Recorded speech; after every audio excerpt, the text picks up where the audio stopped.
Did the city of Livingston really sue someone? Greetings, everyone. This is the Gardening Snail of Livingston, California. I've been city council watching for a long time, and I'm just now trying to figure some things out.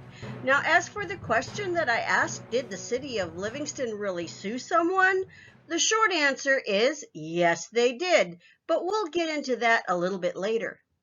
In COVID-19 and Merced County news for last week, on Friday, the California Department of Public Health released draft Stage 3 reopening guidance with a recommendation effective date of June 12th.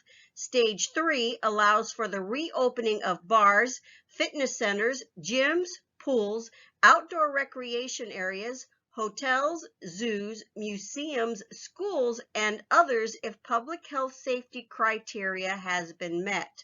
This week, the Merced County Department of Public Health will evaluate the state's guidance and issue local guidelines, resources, and additional information. On June 8th, the county launched its Stay Safe, Stay Open campaign, which focused primarily on wearing a cloth face mask when out in public, frequently washing your hands, and exercising social distancing. The county also issued guidelines as to what all businesses must do before reopening and went on to state that if an outbreak or cluster or three or more COVID-19 cases occur in a local business, the Merced County Department of Public Health would be required to publicly report that information in order to identify other people who may have been exposed. Here we see a list of businesses authorized to reopen under stage 2.5, and included in this list are businesses that should be allowed to be open as of June 12th.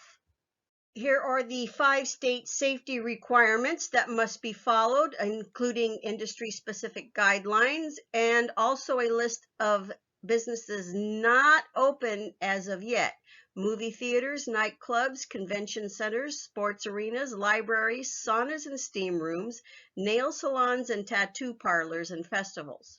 The County Board of Supervisors received a COVID-19 update at its Tuesday, June 9th meeting. On June 11th, the county reported that beginning next week, these status reports would be released only once a week on Wednesdays only, and that statistics would be continued to be updated daily on the countyofmerced.com coronavirus stats page. Lake Yosemite would remain open to the public, but both playgrounds, the walking pier, and large group picnic areas would remain closed to prevent large group gatherings.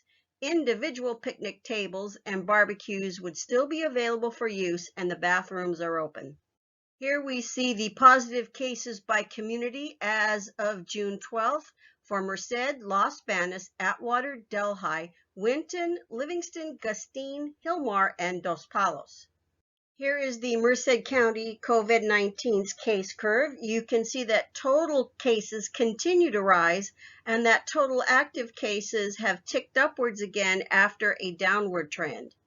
What I've done here is color code this chart so you can visually differentiate between time frames.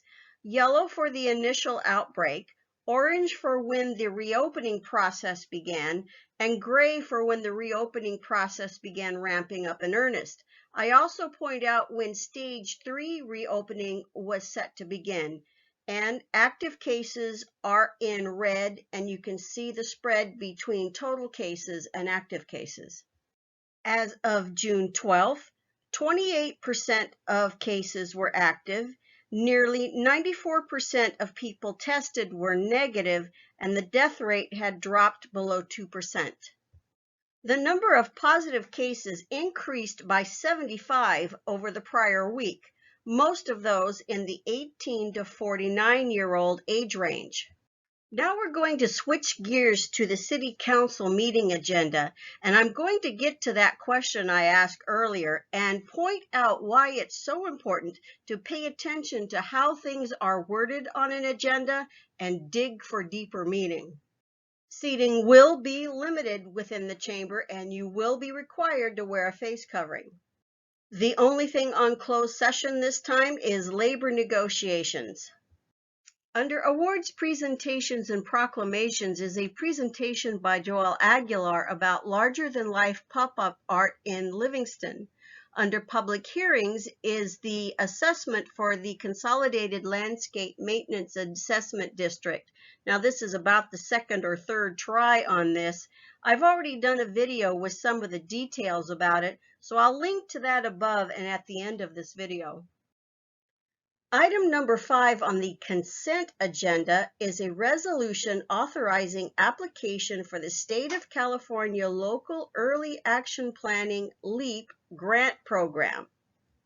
Let's dig into this a little bit. The city wants to apply for $65,000 in planning money because the city of Livingston has been in discussion with the Joseph Gallo family to participate in developing a plan for their 35-plus acre site on B Street for future housing. The city, working in partnership with the property owner, seeks to facilitate an infill urban village of mixed housing types consistent with State of California goals for coordinated transportation and housing investments, housing for all income groups, higher density housing, and housing that is planned to complement and access surrounding amenities via multimodal networks of connectivity. Now keep in mind the words of transportation and networks of connectivity because that's going to come into something else later. And in case you're curious, this map shows where that 35-plus acres is located. Now moving on to item 6 on this consent agenda is the resolution confirming judgment and establishing special assessment on property for unpaid charges. Here is where we answer the question about, did Livingston sue someone?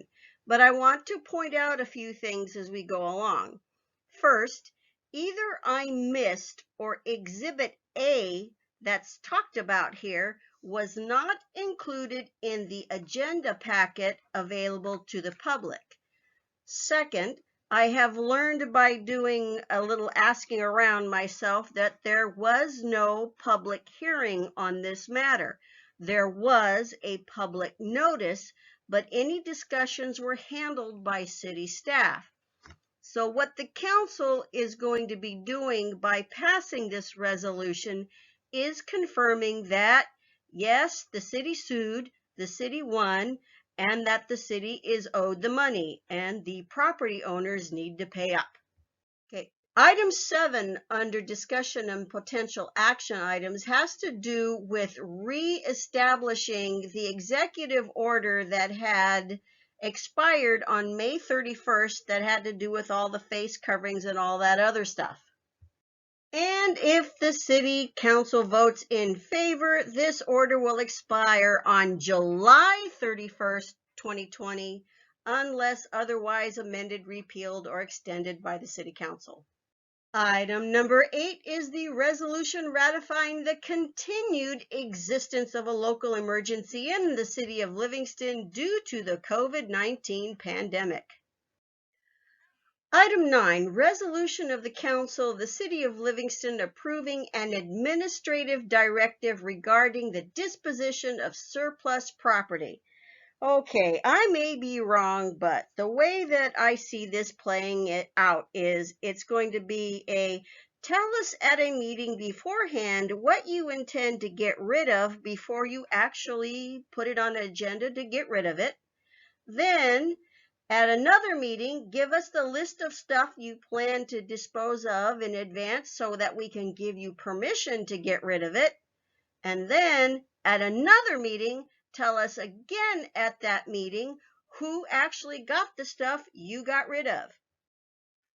Item number 10, resolution supporting the expansion of the Altamont Corridor Express ACE train to Merced County and making the case for a train stop in downtown Livingston City. Remember the B Street project I told you to stick in your head? This is why.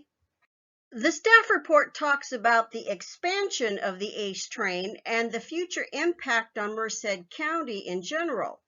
Digging into the staff report a little further, you see that the City of Livingston is currently master planning, specific planning, a transit-oriented development with the ACE train station in mind. It's the Gallo, 35 acres off B Street. Mike Gallo and his family are firm supporters of the project. They see the local and regional economic development benefits of this project. There's going to be multifamily housing, senior housing, and other types of housing, as well as mixed-use parcels. The property owner, where the platform station is slated to go, is in full support of the project, and Caltrans owns several acres of dead space property that can be used for parking and carpooling purposes, so there's plenty of parking space. So if you add it all up, there sure seems to be an awful lot riding on that 35-acre development, combined with getting the ACE train stop. Last on the list, the resolution continuing the 2020-21 fiscal year budget and authorizing the city manager to continue making required expenditures to meet current or immediate financial obligations until the 2020-2021 fiscal year budget is adopted. The city's fiscal year ends on June 30th, but according to the background in the staff report, due to the coronavirus pandemic, city staff doesn't have the fiscal year 2020-21 city budget prepared or thoroughly analyze the city's current financial situation. So what do you think about all this? Let me know in the comments. If you're subscribed to the channel already, you might want to check and make sure you're still subscribed so you're notified whenever a new video goes live. And subscribe if you're new.